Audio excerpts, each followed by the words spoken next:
Hey guys, the Count here, and today I wanted to show you how I made this painting, explain my thought process, and to just give you a general idea on how to make similar works that are more about atmosphere, vibe, and mood, and less about rendering and things like that.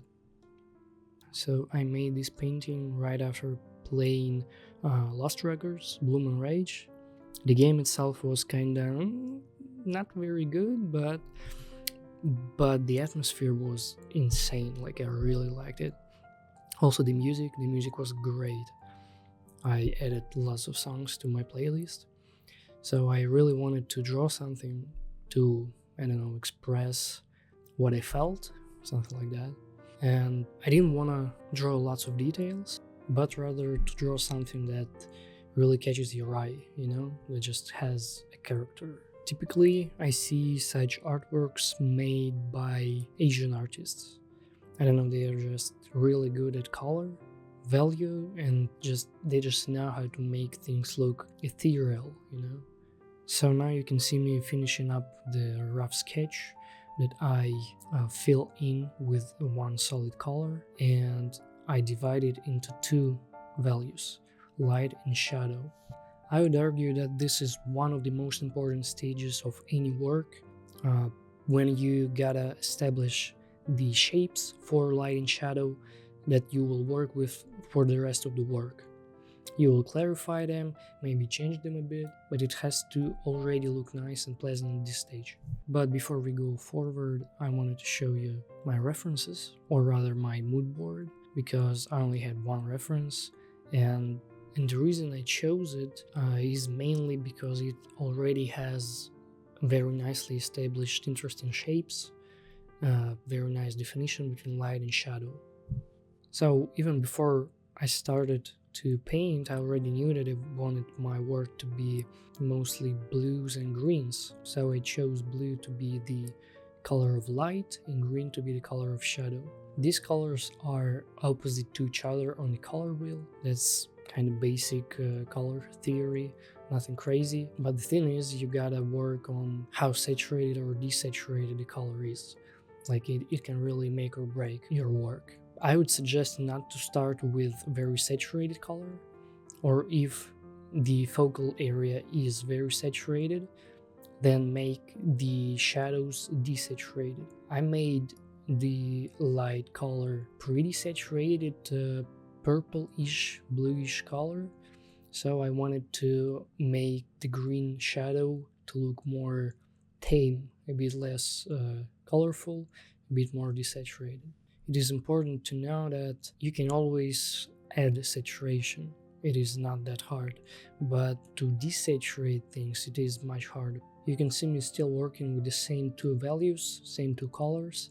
I just chose some texture brushes and go over the established kind of shapes to clarify some edges, to add more interest to some edges, to soften some of them, and to make some of them sharper.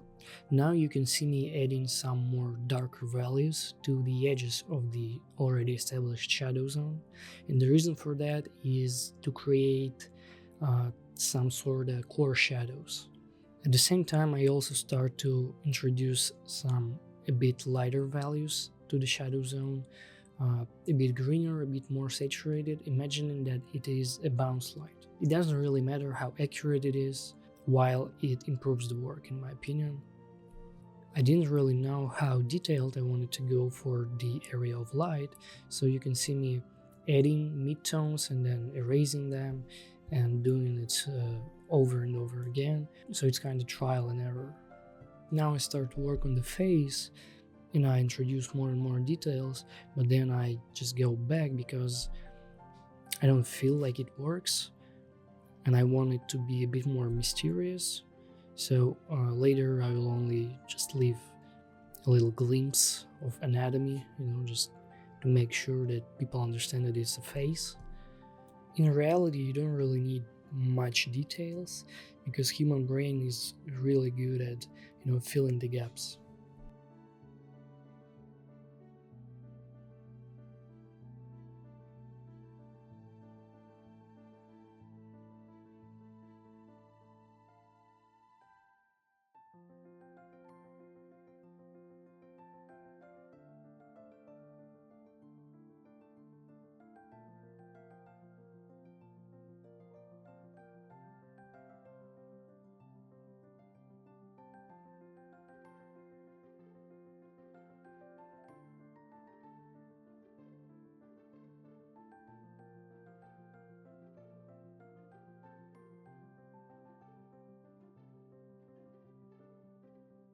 Now I finally decided to add some details to the shadow on the floor and kind of turn it into a field of grass or something like that.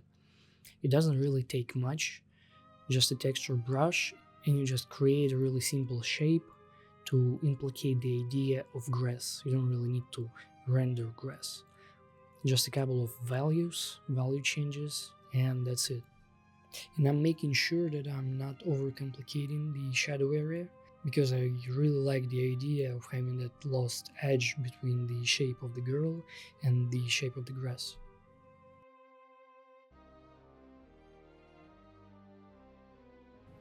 Now I just mostly go back and forth, adding some core shadows and some bounce light to the shadow area. And don't forget to add some hue shifts, sometimes a bit more green, a bit less green, a bit more blue, a bit more saturated, less saturated. It always adds a lot of interest to the piece.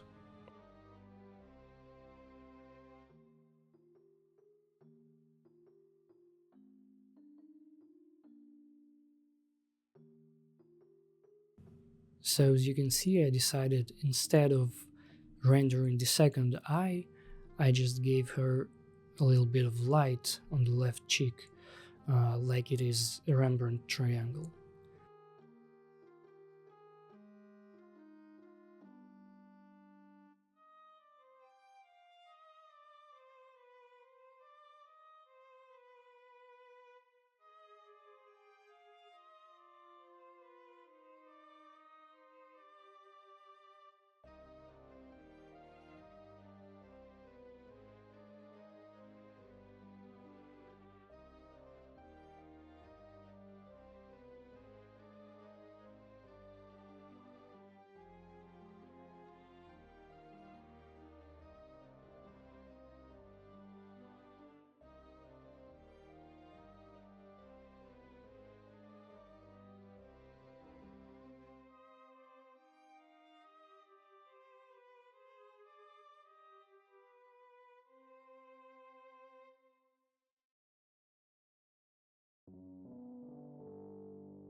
So now you can see that after struggling for some time, I finally came up with this idea of making her clothes in the lighter area to be pretty shiny, much shinier than it has to be, but it kind of works and I liked it. So yeah.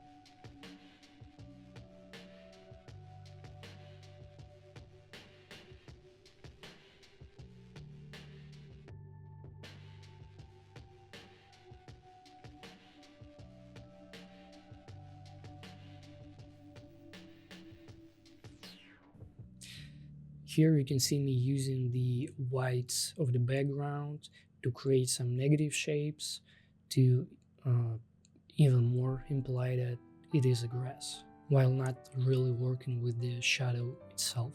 Here I added some atmospheric perspective to the grass, making sure that it kind of disappears in the background, just to create more depth and color variation.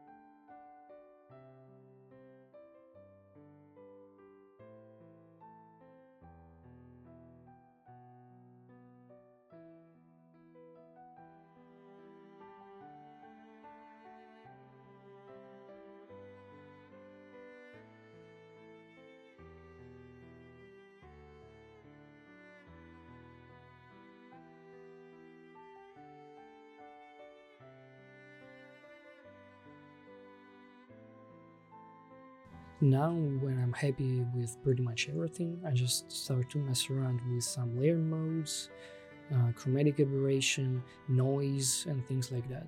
So in the end, you'll see actually two versions of this work, and I like them both. So one thing that I learned, kind of by accident actually, is while you try to create the chromatic aberration, so you merge everything down, you copy the layer on top, you double click it, and there will be channels, RGB, you turn one off, and then instead of just leaving it there, you change the layer mode. It kind of really depends on the work, so you just try them all, and it can really change things up.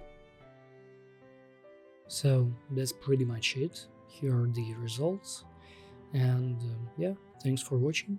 See ya.